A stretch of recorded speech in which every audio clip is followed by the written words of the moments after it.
Today I would like to discuss Guilherme because we put up a post on our community page on this channel a few days ago asking for the topics you would like to see us discuss and talk about during the international break, and Quiz got in touch and said, why do you think Guilherme is not getting any game time with the under-21s? Earthy has played a few games, though is of course on a comeback from injury. Marshall, though, has had more Premier League minutes than Guilherme, yet is still being given game time with the under-21s. Even Big Souček got some minutes when he was suspended, and Fabianski when he re-signed. It seems a bit bizarre that with less than an hour of first-team football, Guilherme isn't getting an opportunity for fitness or form with the youngsters. Just curious if you had an opinion on it at all. Yes, I do, and I think what we have to do is pull this part a little bit. First of all, we've got George Earthy, which, Quiz, you answer your own question there to some extent. He's just coming back from injury, so it's getting his fitness up, getting his match sharpness back. And I think after the international break, that's when I would expect to see Earthy move from the under-21s into the senior squad. That's what I want to see happen anyway. I would like to see him on the bench against Bournemouth in place of Andy Irving or Guido Rodriguez. I think we could do with more attacking players on there. So I think for now it's just getting Earthy up to speed. In regards to Callum Marshall, he wasn't on the bench against Burnley. He wasn't on the bench against Newcastle either. I think he's just been dropped by Nuno. I think Nuno's had him involved in the first team training, gave him a few minutes in some games, and has maybe decided he's not quite at this level yet, and therefore he'd be better suited playing at under-21s level. Maybe it's just to find a little bit of form, get a little bit of confidence, and now he's going to go with Callum Wilson and Thomas Souček as his sub-striker. So I think that's why Marshall's involved in the under-21s. In regards to Souček, like I said, he was suspended at the time, but he didn't play all the under-21s games. He only played one in particular, and then Fabianski makes sense as well. I think why is Guilherme not playing for the under-21s? Because I think he's in the senior squad. I think because he's on the bench of the senior squad, usually the under-21s play on a Friday night. Certainly that was the case last time round. They played Liverpool on the Friday, and then we played Burnley on the Saturday. And Guilherme didn't play in the under-21s in that match in particular because he was on the bench against Burnley. So I think that's why you're not seeing him in that competition. I agree, there's been some situations, in particular the EFL Trophy, where we could have utilised Guilherme, but we chose not to. So more minutes for him at that level I think would be beneficial. Like you said, not just for fitness, but also for form. If he could put in a good couple of performances, maybe get a goal, get an assist, suddenly there's something for Nuno other than just training. Because at the minute, that's all he's got. He sees Guilherme in training, and that's it. So if he was to see him play competitive football, that might be an advantage to both Guilherme and Nuno. Now, I do think Guilherme had an injury about a month ago, which wouldn't have helped things either. And the reason I'm discussing Guilherme today, because it's quite topical, there was a transfer rumour come out yesterday that we're looking to sell him in the January transfer window, which is unsurprising, the rumour itself, because, well, he joined in summer 24. In January this year, in this summer 25, both transfer windows since, he's been linked with moves away, and he's been linked with moves away again. So since he's joined, he's been linked with moves back to Brazil in particular, since he joined West Ham. So it's absolutely no surprise the rumours back. And I wouldn't be surprised if he did leave. Because under Nuno, we've now got the third manager who isn't really utilising him. However, I will say that this is very early in Nuno's reign at West Ham. I think it's too soon to start saying whether Nuno likes a player or doesn't like a player.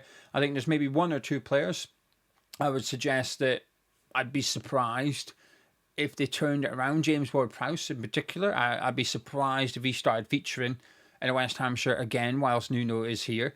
But I think Callum Wilson has shown that Nuno's willing to change his mind on players. Because we didn't see him at all, Wilson. He wouldn't come on. The Everton game in particular, we could have done with Wilson coming on, and he chose not to go with Callum Wilson. So it was quite, okay, maybe Nuno doesn't like Wilson. But he started the last couple of games, put in good performances, got an important goal against Burnley. So I think Wilson's gone up in Nuno's estimation. So I think there's proof that Nuno is willing to change his mind on a player. He's showing with Andy Irving, with all his scars, that he's also willing to give a player a chance, even if we don't agree with it. I think Nuno has shown he's willing to give a fringe player an opportunity if he feels that's the right thing to do. So I think Guilherme may get a chance, but do I believe that? Not really. I think it's a possibility, but I don't think it's a belief, if that makes sense. There are plenty of minutes, though, up for grabs between now and the January transfer window. We've got midweek games as well. So there's going to be quick turnarounds where we play 3 times in a week. There is an opportunity there. Nuno might start the same 11, but he might have to make more subs or just be a little bit more careful with some players' minutes. And ultimately, we've got 2 wingers that are starting at the minute in Jai Bowen and Summerville. If one of them get injured, Guilherme is the only natural replacement. Now, whether he'd use Guilherme or not, I'm not so sure. He's used Kyle Walker-Peters, but when he's used Kyle Walker-Peters, we've been leading very narrow in a close game. So I think it's more of a substitution for the defensive aspect. I think he's bringing Kyle Walker-Peters on to give Juve protection at left back and to make us harder to break down, rather than bringing him on because of his attacking qualities. But he does have them. He played wing back a lot at Southampton. So I think we'll still see Kyle Walker-Peters coming off the bench. But I'd like to think if Summerville or Bowen was out for the Bournemouth game, I'd like him to maybe consider giving Guilherme an opportunity. It might not be from the start. I think you'd maybe see Fernandes moved out into a wider position and then Souček coming into midfield or Magassa coming into midfield. I'm discussing maybe the Liverpool game because we're pretending Paqueta's available and we're not missing 2 players here. But my point is, if Summerville's out, who does he bring in? It should be Guilherme. You want to say Guilherme, but I'm not convinced it would be. I think he'd move Fernandes out there and bring someone else in, or move Juve further up the pitch and bring Walker-Peters in at left back or something. But if Guilherme could get minutes and opportunities off the bench, perhaps that would be beneficial. Now, I'll give you my opinion on him in just a second. Before I do that, I just want to point you in direction of Surfshark. This video is sponsored by Surfshark. If you require a VPN, and let me tell you my favourite thing about it is changing the location. I know you probably heard me say it time and time and time again, but it's a lot cheaper than you probably think. Let me put up a graphic on the screen right now. This is the landing page. If you go to surfshark.com/HammersChat, this is the landing page you rock up on. It's a Black Friday deal from £1.39 per month for a VPN. Gives you that extra layer of security. Allows you to change your device's location. So your device thinks you're in a different country. It allows you to access content you cannot access where you currently are because of geo restrictions. Not me. I have not restricted your device, but the geo restrictions that's on your device because of where you are, it's not a problem. It's not a barrier. Surfshark gets rid of that barrier. And it's really simple to do as well. You download the Surfshark app, you sign in once you've signed up via surfshark.com/HammersChat, and then you just change your location. It takes you a handful of seconds to do it. And once you've done that, you can access content from that country as if you're physically in that country, even though you are not, because your device thinks you are, and that's enough. It's a very, very handy feature. Plus, if you give it a go and you decide it's not for you and you wish you hadn't got it, that's okay too, because Surfshark have got a 30-day money-back guarantee, and you only need one account for unlimited devices. So you sign up once at surfshark.com/HammersChat, and then you can protect your computer, your phone, your tablet. Happy days. Get changing your location and start enjoying content from other countries. Anyway, back to Guilherme. My opinion on the player. When he first arrived last summer, I was excited. People that watch South American football were going on as if West Ham just signed a Brazilian wonder kid. It was like, wow, this is a bit of a coup for West Ham. This guy's going to go on and become a really, really good player. So I got excited. The unknowing made me excited. I like signing players I've never heard of because you get to go on this voyage of discovery. So when we signed, say, Kyle Walker-Peters, I liked the signing. But I've not been surprised at all by Kyle Walker-Peters so far at West Ham. It's exactly what I thought we were getting. I've been surprised by Hermansen, but not for good reasons. I've been surprised by Callum Wilson for good reasons. But with Walker-Peters, there's zero surprise whatsoever due to expectancy. But with Guilherme, I'd never heard of him until we were linked to him. And I quite like it when we sign players like that. I enjoy discovering someone that I've never heard of, even if it's not always at West Ham, just players that come into the Premier League and I watch them. I quite like it.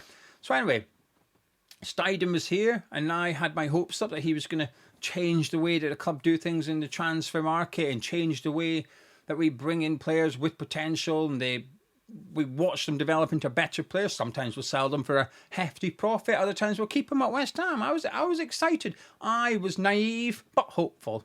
And Guilherme was one of those important signings for that. So I got my hopes up a little bit. I'm not going to apologise for it. I think it's a good thing to do. But I thought we might have had a signing that Brighton would have made. And in 3 years' time, we're going, hang on a minute, how did they get him? Where'd you get him from? How do you know about him? I thought we had our own little bit of Brighton when we got Guilherme. Anyway, what are we? 15 months on since we signed him. I don't have an opinion. Well, I do. It's just not very strong. When I thought we were signing a young player who could go on and become a top player. Today, I think we've signed a young player who might go on and become a top player. My hope is nowhere near as much as it was when we first got him in. I still have some hope, but I think I've got more hope for Guilherme becoming a top player than I do for him becoming a top player at West Ham, if that makes sense. It wouldn't surprise me if in 5 years Guilherme is a really good player at a different club. Whereas if he was a really good player at West Ham, I would be surprised. I think he might have to leave West Ham to go on and fulfil his potential. Now, whether or not that's good enough, I don't know. Because I haven't seen him enough. I've seen him play every single minute that he's played for West Ham United. I've just not seen him enough. Sometimes he's come off the bench and I thought, that was a good appearance by him. He looked quite bright, he looked quite sharp, he was direct, he was brave, he was taking players on. Under Potter, I thought he was one of the few that was willing to have a go at players. I liked it. I thought, more of that, please. And the next game, he wouldn't come off the bench. Then come on, he'd look good, and he wouldn't come on. And then he would come on and look poor. He would just look like he was struggling, completely struggling. And that's okay, because he's a young player learning his trade, full stop. Never mind bringing over a teenager to London, taking him out of South America and putting him into London. He's on his own, and it's a very difficult thing for him personally away from the football pitch. But then when you include the fact that he's still growing as a footballer, there's a lot of challenges, a lot of obstacles for him to be a success at West Ham. But I would have liked to have seen more of him. I think he's deserved more minutes than he's got at West Ham. I think he's deserved more chances as well. Because coming off the bench for 15 minutes with no reward, it's not a chance, is it? It's not an opportunity. It's just minutes. And that's what I've sometimes had this debate about in regards to giving academy players a debut at West Ham. I say, well, this manager gave this player his chance. I think, well, he didn't, did he? Gave him his debut, but it doesn't mean it's a chance. Sam Allardyce chucking those players in against Nottingham Forest was not giving them a chance. It was sabotaging the FA Cup to make a point, right? But Sam Allardyce said, oh, well, they got their chance and they had an appearance under Allardyce. It wasn't a chance. It was a game. Two completely different things. I think Ollie Scarles has had a chance at West Ham. I think he's had opportunities. Guilherme, I don't think he has. George Earthy, I don't think he has yet. Callum Marshall, I don't think he has yet. Not enough minutes, not enough time. And also it's the context as well. Marshall coming off the bench against Arsenal is not a chance. It's just a bit of experience for him. A run out, a Hail Mary, let's hope something happens. But it didn't. But it wasn't an opportunity. Hopefully you get my point. I don't think Guilherme's had enough opportunities. Hopefully between now and January he'll get a few. And on the 1st of January we might be having a different discussion about how Guilherme's looked good off the bench. He's got a goal, he's got an assist. Brilliant. He's an asset to the team now. Nuno's using him. But I don't think that's likely. I think what's more likely is we're saying, well, we might as well cash in because he ain't getting a game. He's had a couple of appearances off the bench. Looked good in one, didn't look good in the other one. Might as well cash in. I think that's more likely right now. And it would be a shame. It is a shame. It's a shame whenever a transfer doesn't work out. But especially someone, I think, so young, I tend to think it's a greater shame, if you like. Now, before I talk about one other angle in regards to Guilherme, I want to talk about the under-21 since Quiz mentioned them. I announced something on Saturday, but for those of you who were at the game and or didn't watch the watch-along, I'm going to be doing watch-alongs for the under-21s. For the under-21 games in future, I'm going to be doing the watch-along for as many of them as I can. If I'm watching a game, I'm going to do a watch-along. I've not been able to do it where I live because I share this room with Grace, so she goes to bed. When the under-21s are playing, Grace is sleeping in the room. I can't be at my computer. But we're moving house very, very soon, so I'll be able to do watch-alongs for the under-21s games. Now, It's going to do rubbish views. From a business perspective, it's a terrible idea and a waste of time because it's not going to earn any money or anything like that. But I'm doing it because I want to. I'm looking forward to it. I think I'm going to enjoy it. And hopefully some of you guys who watch on the 21s will come along, put the live chat on, put the game on the TV, but come along and listen to me and interact in live chat with other Hammers Chat subscribers. And I want to build a community around under 21 games. So there you go, a little announcement. I'm looking forward to it. And some of those games will be the EFL Trophy. The draw is tomorrow. We are in the southern section, Draw B, runner-up pot. The draw is still done by region until the semi-final stage. And West Ham, we are the only under-21s teams to make it to the knockout stages. So a tremendous achievement. But we've got some tough teams coming up regardless of who we get. So the way it works is, so you've got the winners down the side, but the top four there, Cardiff, Bristol, Northampton, Swindon, they obviously won their groups, but Swindon was in our group. So the reason that the southern section split into two is because the runners-up, Exeter, Plymouth, Walsall and West Ham, we were the runners-up to Cardiff, Bristol, Northampton, Swindon, so it keeps us apart, if that makes sense. So we will be playing one of Stevenage, of course, where Lewis Orford is, Leyton Orient, Colchester or Luton. We will get one of those four teams in the next round of the EFL Trophy, and the draw's tomorrow. Looking forward to it, regardless of who we get. Looking forward to it, and I'll be doing a watch along. Right then, let's bring up my tactics board. I just got the wrong surround on. I've done it again. I did this before by mistake because and people said, oh, that was discreet advertising for your own YouTube channel. And I genuinely didn't do it for that, and I'm not doing it for this either. I've recorded a video on Tartan Dew earlier. Oh well, it's done now. I'm not editing it. Let's rock and roll. The reason I'm bringing this up is because this is the team that Nuno started with in the previous game.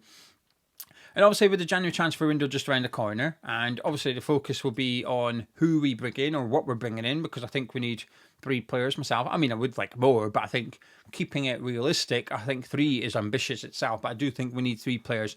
A striker and a centre-back that's good enough to come into the starting 11. So a striker that's better than Wilson and better than Fulkrug, and a centre-back that's better than Kilman and Tadibo. So it's quite ambitious, but I think that's what we need.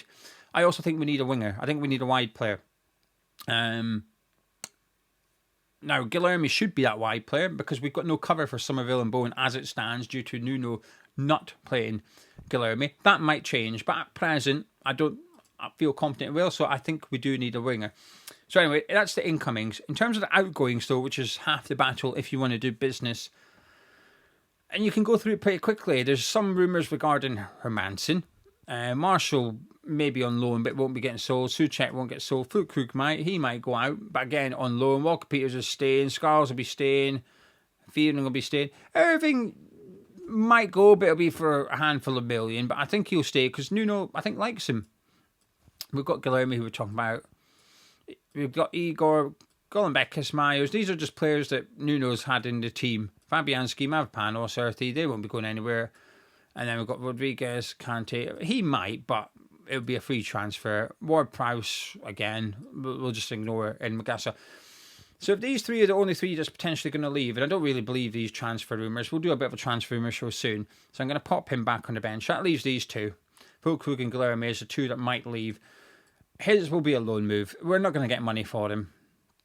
Guilherme is the only player, really, that I think we could sell and get a decent fee for. Now, I don't think we'll get a profit compared to what we paid, 17 million or whatever, with 8 million of potential add-ons. I don't think we've achieved any of them. So we've forked out 17 million for them. I think we'll get over 10 million for them, which isn't much, and it's obviously a loss, but it is a lot for the January transfer window. If you were to then suddenly have 10 million plus whatever we've got from the summer, and you'd imagine there's a bit left, but not loads, then it gives us quite a hefty budget for, and it's relative, it's a January transfer window. If you've got 20, 30 million to spend, it's quite a lot compared to usual. Teams tend to not spend that much money in that window. So I could see us cashing in on Guilherme, because when you look at the squad and you look at players that you could sell, let's just say, for example, Paqueta, we could sell him. We could maybe get 40 million for him, but we don't want to sell him. I don't want to sell him. We shouldn't sell him. Guilherme is the one that actually, if you sold him today, it makes no impact on the starting 11 because Nuno's just not played him. It would make no difference whatsoever in today's West Ham. Now, it might be, like I said, we might have, in a month's time, we might have a different conversation. We've seen Guilherme. Hopefully that's true. Because whilst I want to see a striker, centre-back and a winger, if we've got Guilherme playing and performing, then we don't need a winger in the January transfer window. We've got one. We've made a player out of Guilherme. I'm just not so sure that will happen. So to answer Quiz's question, why is he not playing for the under-21s? Because I think he's part of the senior squad. I think the question is, why is he not playing for the senior team? I think that's the real question. And now we're on to our third manager. It might just be that none of them think he's good enough for West Ham. And you know what? I don't expect him to be good enough for West Ham today. But I don't think we bought him to be good enough for West Ham today. I think we bought him to be good enough for West Ham eventually. And this goes back to what Quiz is getting at here. Well, what about his development? We haven't put him out on loan. We haven't given him on 21s. He just goes to training, sits on the bench, goes to training, sits on the bench. And I go back to Brighton.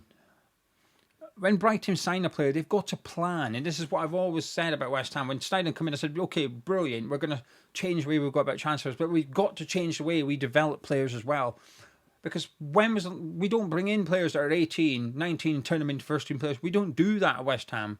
We bring in players that are already playing a decent amount of first team football elsewhere. Magassa was about as adventurous as it gets for West Ham. Because we brought Guilherme in without a plan. We thought, oh, that guy could be good enough for West Ham. He could be good enough for playing first team football in a couple of seasons' time. Brilliant, let's get him in. And then the question is, well, what we're going to do in that year or two to get him ready? They just never had a plan. And the proof is the fact that he just sits on the bench. He doesn't play under 21s. He doesn't play for the first team. He's just there. That's not really good enough. Do I want to sell him? Not really, but I understand why we would. But I think for Guilherme, I think it's important he leaves, because what's the point of being at West Ham? You don't play for the under-21s and you don't play for the senior team. Go get football. You're too good to not be playing football. Anyway, Quiz, hopefully that answers your question. Thank you very much for joining me. If you want to get involved in the comments, please do give your answer to Quiz as to why you think he's not playing it. You have to agree with me. You could have a different theory. Get involved in the comments, let us know, and I'll catch you in a bit.